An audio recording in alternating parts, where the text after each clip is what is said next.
Bismillahirrahmanirrahim. Elhamdülillahi Rabbil alemin. Vessalatu vesselamu ala Resulina Muhammed ve ala alihi ve sahbihi ecmain. Değerli izleyenlerim, bundan sonra her hafta günde bu saatte sizlerle baş başa olmaya çalışacağız inşallah Teala. Konumuz peygamberler tarihi. Daha doğrusu peygamberlerden önce insanlık tarihi ve hatta insanlardan önce kainatın tarihi, kainatın yaratılışı, o noktadan başlayarak günümüze kadar Kur'an-ı Kerim'de isimleri zikredilen peygamberlerin özellikle kısalarını Kur'an'a bağlı kalarak sizlerle baş başa kalacağız inşallah Teala. Bunları birer birer size anlatmaya çalışacağız ve bunlardan çıkarılacak dersleri, ibretleri paylaşacağız. Allah-u Teala önce kainatı yaratmıştır. Niçin kainatı yarattı? Neden buna ihtiyaç duydu? Bunu Allah Celle Celaluhu Kur'an-ı Kerim'de beyan ediyor. وَمَا خَلَقْتُ الْجِنَّ وَالْاِنْسَ اِلَّا لِيَعْبُدُونَ. Biz cinleri ve insanları ancak bana ibadet etsinler diye yarattık. Bana ibadet etsinler. Bazı alimler لِيَعْبُدُونَ kelimesini لِيَعْرِفُونِ, beni tanısınlar, benim ne kadar yücelik sahibi olduğumu, ne kadar güç ve kudret sahibi olduğumu bilsinler, öğrensinler de ona göre bana karşı saygı, itaat ve ibadette kusur etmesinler. Bir hadis-i şerifte de, hadis-i kutsi'de Allah Celle Celaluhu yine şöyle buyuruyor. Ben bilinmeyen bir hazineydim. Kapalı bir hazine. Hazine kapalı oluyor. O hazine açılmadan, içi gösterilmeden kimse onun içinde nelerin olduğunu, neler taşıdığını, barındırdığını bilemez. İşte Allah Celle Celaluhu buyuruyor ki, ben bu şekilde bilinmeyen bir hazineydim. İstedim ki o hazineyi göstereyim. Kime gösterecek? İşte onun içinde bir takım mahluklar yaratacak Allah-u Teala. Mahlukatı yaratmış. Ve bu hazinedeki cevherleri onlara göstermek istemiş.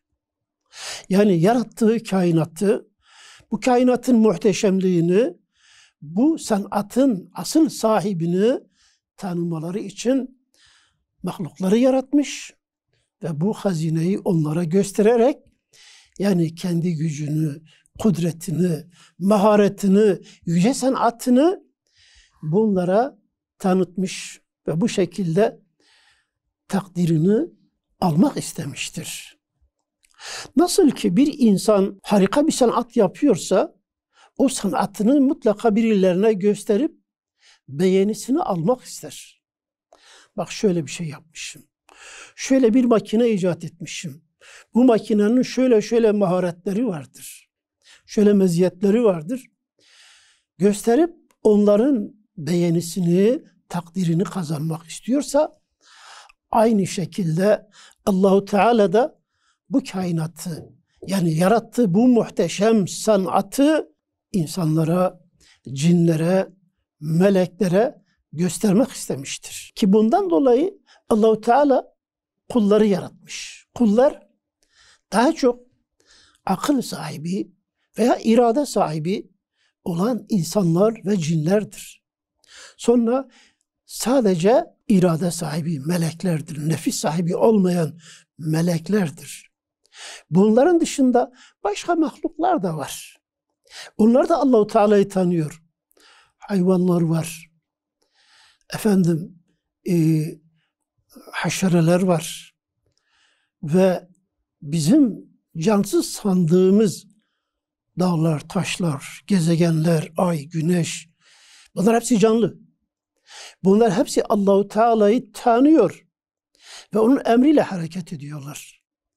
Hiçbir şey Allah'ın emri dışında hareket etmiyor bu kainatta. Bu yüce sanat içerisinde devru deveran yapan ne kadar varlık varsa hepsi birer canlı ve Allahu Teala'nın emrine amade olmaktadır. İşte Allahu Teala bundan dolayı kainatı yaratmıştır. Bu sebeple biz derslerimizin başında peygamberleri anlatmadan önce peygamberlerin kökünü, insanlık nereden gelmiştir? İnsanlık tarihini nasıl başlamıştır? Oradan başlayacağız. Bazıları şimdi bugün Adem Aleyhisselam için baba arama peşindeler. Adem'in babası kim idi diye bir fitne atmışlar ortaya ve bunu kaynatmaya çalışıyorlar. İnsanları ihfal etmeye çalışıyorlar. Ama biz Adem'in de Allah'ın bir kulu olduğunu, Adem'in ötesinde bir var olduğunu ki Allah Celle Celaluhu'dur. O var olan, o yüce kudret sahibi olan Adem'i yaratmıştır. Adem'i cennette yaratmıştır. O ayrı bir konu. Gelecekte ona ayrıntılarıyla gireceğiz inşallah Teala. Ancak Allahu Teala insanlığı ilk olarak cennette yaratmış. Fakat insanlardan önce başka varlıkları yaratmış. İnsanlara ev sahipliği yapacak. İnsanlara hizmet edecek. Onların emrine musahhar olacak bir sürü varlıklar yaratmıştır. Ve bunları bu kainat düzeni içerisine yerleştirmiştir. İşte tarih denilen olay budur. Geçmişi öğrenmek, geçmişte yaşanmış olan, geçmişte meydana gelmiş olan hadiseleri öğrenmek, tahlil etmek, bundan ders çıkarmak, ibret almak. Konumuz budur değerli izleyenlerim. Tarih denilen olay aslında bütün ilimlerin köküdür. Tarih olmadan insan başka ilimleri anlamaz. Tarih alet ilmidir aynı zamanda. Tarih nasıl ki mantık alet ilmi ise mantıkın da alet ilmi tarihtir. Çünkü mantık her şeyin mebde ve maadından başlıyor. Ki bu da tarihtir. Bir şeyin mebde ve maadı varsa, yani başlangıç noktası ve sonuç noktası bu aradaki gelişmeleri konu ediniyorsa bu tarihtir. Bundan dolayı tarih çok önemlidir.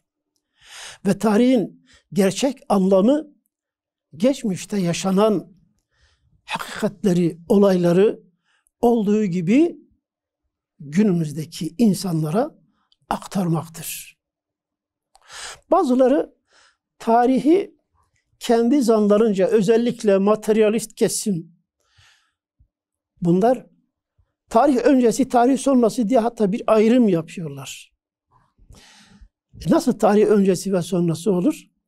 Tarihin kayıtla, metotla kayıt altına alındığı zamandan itibaren tarih oradan başlamış. Orada tarih var olmuş. Daha önce tarih yok. Sanki daha önce yaşanmış olan olayların kayıt belgesi olmadığı için onlar tarih sayılmayacak. Elbette. Tarih denilen şey, Doktor Ali Şeriatı'nın çok güzel bir tarifi vardır. Tarih dediğimiz olay, geçmişte yaşanmış olan olayları, hadiseleri, olumlu, olumsuz, tarafsız bir şekilde aktarılmasıdır. Tarafsız olacak. Tarih taraflı olmaz. Tarih, insanlar istediği şekilde tarih yazmazlar. Tarih neyse öyle yazılır. Ama ne yazık ki insanlar tarihi kendi isteklerine göre şekillendiriyorlar. Bazıları tarihi yazarken, bir toplumun, bir medeniyetin tarihini yazarken sevdiği desteklediği düşüncesine, ideolojisine uygun gördüğü taraflarını sadece kayıt altına alır. Sevmediği tarafı görmez. Oraya bakmaz hiç. Veyahut sevdiği bir toplumu, o toplumun hep böyle kahramanlıklarını, güzel meziyetlerini, iyi taraflarını, adaletini, faziletini, cömertliğini, iyilik adına ne varsa onları bir bir yazar. Ama onların hiç mi kötülükleri yok? Onu hiç yazmazlar. Bazıları da sevmediği toplumun hep kötü taraflarını anlatırlar. Sanki bu toplum hiç iyilik adına hiçbir şey yapmamış. Sanki Allahu Teala bunları sadece şeytan gibi şer için yaratmış ve bunlar hep kötülük yapmışlar. Vahşi, gaddar, barbar olarak nitelendirirler.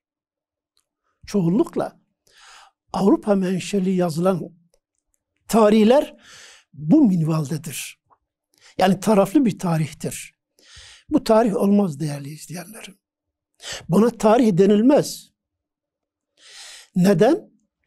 Çünkü insan oğlu Allahu Teala onu öyle bir yaratmıştır ki, öyle bir minval üzere yaratmıştır ki o insanda hem iyilikler var hem de kötülükler vardır. Allahu Teala insandan sadır olacak hayır da vardır, şer de vardır. Bir mahluk ki sadece hayır işliyor, hiç şer işlemez, hiç isyan etmez, Allahu Teala'nın emri dışına çıkmaz bir mahluk varsa bunlar melektir. Bunlara melek denilir. Melekler hiç kötülük düşünmezler, günah işlemezler. Çünkü onlarda nefis yok. Çünkü onlarda nefis yoktur ki bunun için bir mücahede yapsınlar. Allahu Teala onları nurdan yaratmış ve bu nurani olan mahluklar hep Allah'a itaat ederler. Dediklerini yaparlar, demediklerini asla yapmazlar. Bir mahluk ki hep kötülük düşünür, hep şer tarafını düşünür, iyilikten yana olmaz. İnsanların iyiliğini hiç istemez. Hep kötülüğünü ister, hep kötülüğe yönlendirir ve ona teşvik eder bir mahluk varsa o da şeytandır. Şeytan hiçbir zaman iyilik tarafını düşünmez. Allahu Teala'nın hoşuna gidecek hiçbir şey yapmaz. Bütün insanların, bütün mahlukların Allah'ın emrine karşı asi gelmelerini, asi duruma düşmelerini, günahkar olmalarını ister. Bunun için çabalar. İşte o da şeytandır. Ama bir mahluk ki hem melek gibi iyilik yapar, hem de şeytan gibi kötülük yapar. Öyle bir mahluk varsa işte o da insandır.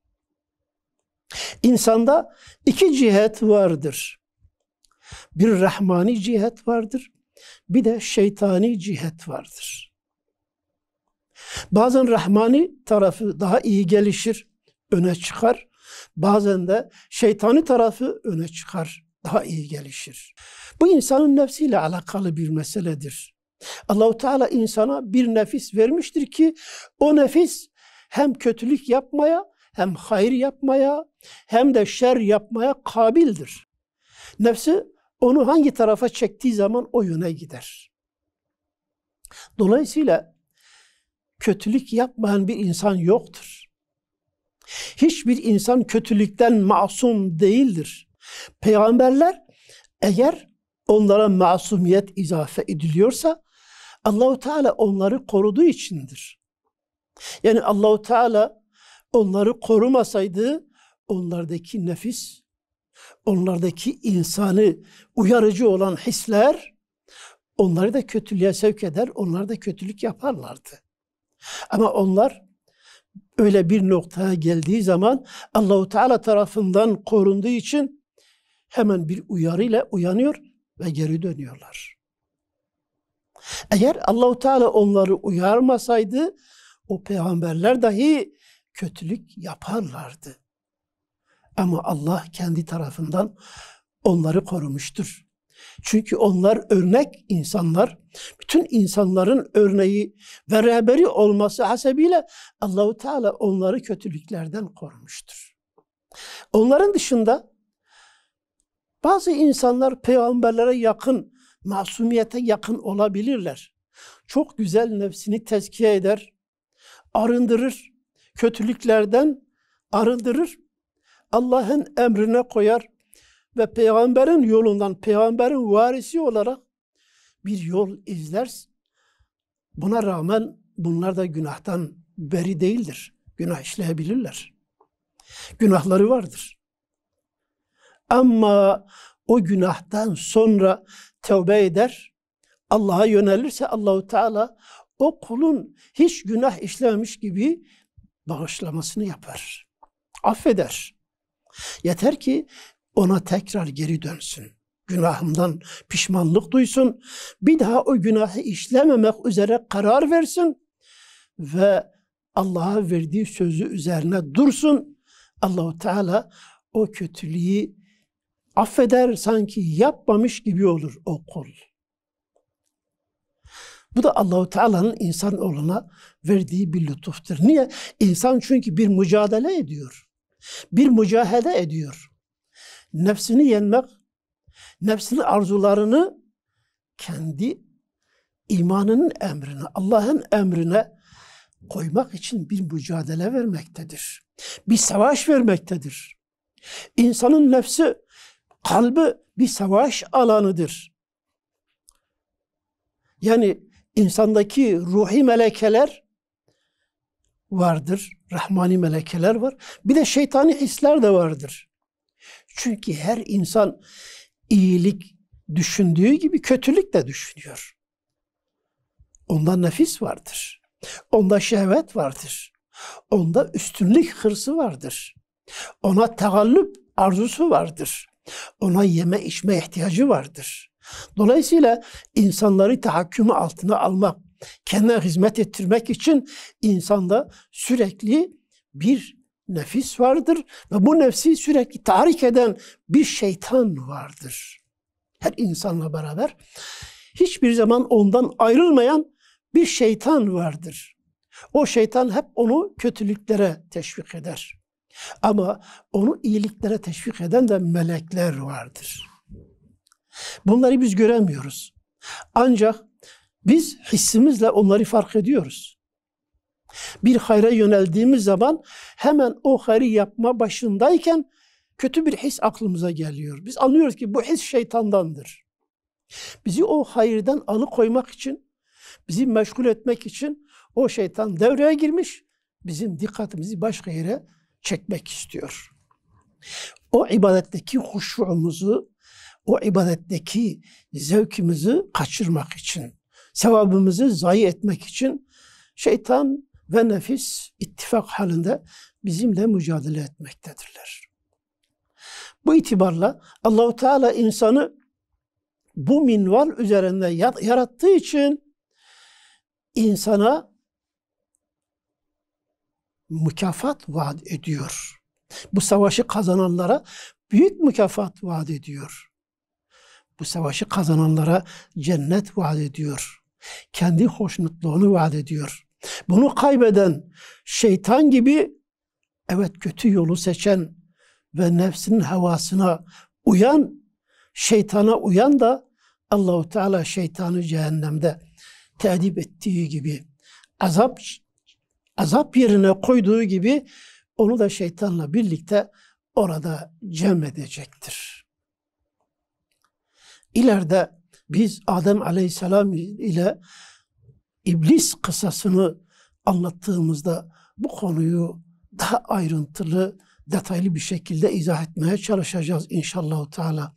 Ancak burada şunu bilmemiz lazımdır ki Allahu Teala her insana bu nefis verdiği için kıyamet gününde onun iyilikleriyle kötülüklerini beraber dikkate alır. Bir terazide tartar. Şaşmayan bir hak terazide bunları tartar. Hangi taraf ağırlık yaparsa, yani hangi taraf ağır basarsa o tarafa hükmeder. Yani ahirette hiçbir insanın günah işlemeden Allah'ın huzuruna gitmesi söz konusu değildir. Peygamberler hariç. Mutlaka günahları vardır. Ne kadar abid olursa olsun, hakkıyla Allah'ın nimetlerine şükrünü eda etmemiş, hakkını vermemiş olabilir. Günaha bulaşmış olabilir. Allah onun iyilikleriyle kötülüklerini teraziye koyar. %50'den az bir miktar fazla olduğu zaman o insan kurtulur, cennete gider. Demek ki kötülükleri olabilir ama Allah affeder. Bir insanın iyi tarafları iyiyse o iyidir. Kötü tarafları kötüyse o kötüdür. Hatta hadis-i şeriflerde sahih sünnette sabittir. O gün yani kıyamet gününde sevaplarıyla günahları denk olsa %50 olsa bile Allah-u Teala yine lütfuyla o kulunu affeder, cennete gönderir. Sonuç olarak bizim insan dediğimiz, insan olarak bildiğimiz mahlukun tarihi böyledir. Yani insanın hayatı, yaşayışı böyle inişli çıkışlıdır. Düz değildir. Monoton bir hayat yok. Bazen iyilik tarafları ağır basar, öne geçer. Bazen de kötülük tarafı öne geçer. Ama netice itibariyle bir insan veyahut bir toplum, bir medeniyet eğer iyilikleri kötülüklerinden fazla ise işte o toplum iyi bir toplumdur. O toplum evet faziletli bir toplumdur. Kötülüklerini de göreceğiz, iyiliklerini de göreceğiz. Kötülüklerini bir kenara bırakacağız, iyiliklerini örnek alacağız, onlardan faydalanacağız. Ve bu şekilde tarihi anladıktan sonra kendi hayatımıza şekil ve yön vermeye çalışacağız inşallah Teala. Gelecek hafta yine bu saatte buluşmak dileğiyle hepinizi Allah'a emanet ediyorum. Allah'a emanet olun. Sağlık ve afiyette kalın değerli izleyenlerim.